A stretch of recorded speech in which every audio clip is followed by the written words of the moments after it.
Creating and sending messages in Gmail is easy, and is even easier with the help of a few keyboard shortcuts. Keyboard shortcuts can quicken the creation and sending process and make you more proficient using Gmail in general. Before you can begin using keyboard shortcuts, however, you'll need to turn them on.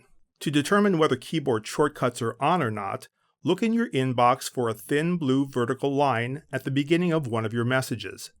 In most cases, you'll find the line on the first message. If you see the blue line, keyboard shortcuts are on. If you don't see the line, press and hold the Shift key, and then press the question mark key. This keyboard combination displays the keyboard shortcut overlay screen. Here you can see all the Gmail keyboard shortcuts. You don't need to memorize them all right away.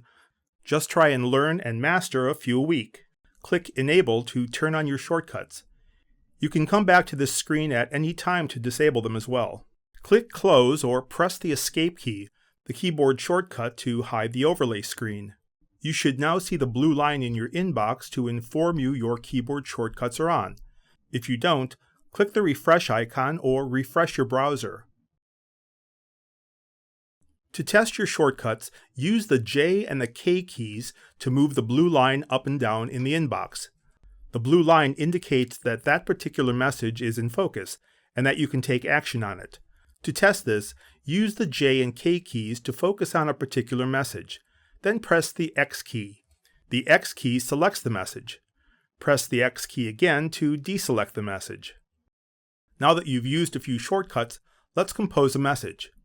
To begin a new email message, click Compose to display the Compose window, or using keyboard shortcuts, just type the letter C.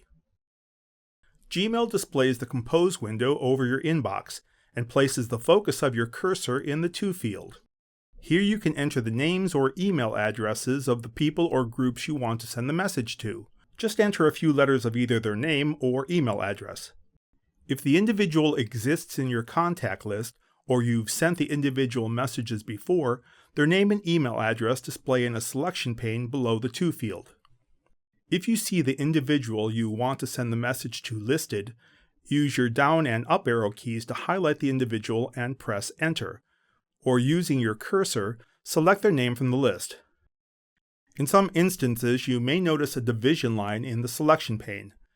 Names above the line exist in your personal contact list, while names below the line exist in your organization's global address list. If the user does not appear in either section, type in their full email address. After you've added all the recipients, press Tab or click in the subject field to enter the subject of your message. Enter a short, concise title for your message, one that informs the recipients about the content of the message. To start your message, press Tab again or click in the main body of the message window.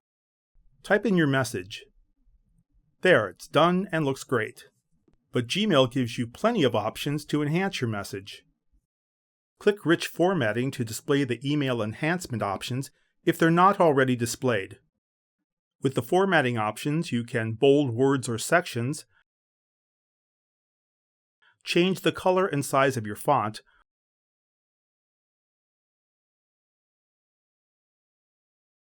or create links to take your users to a document, video, or website.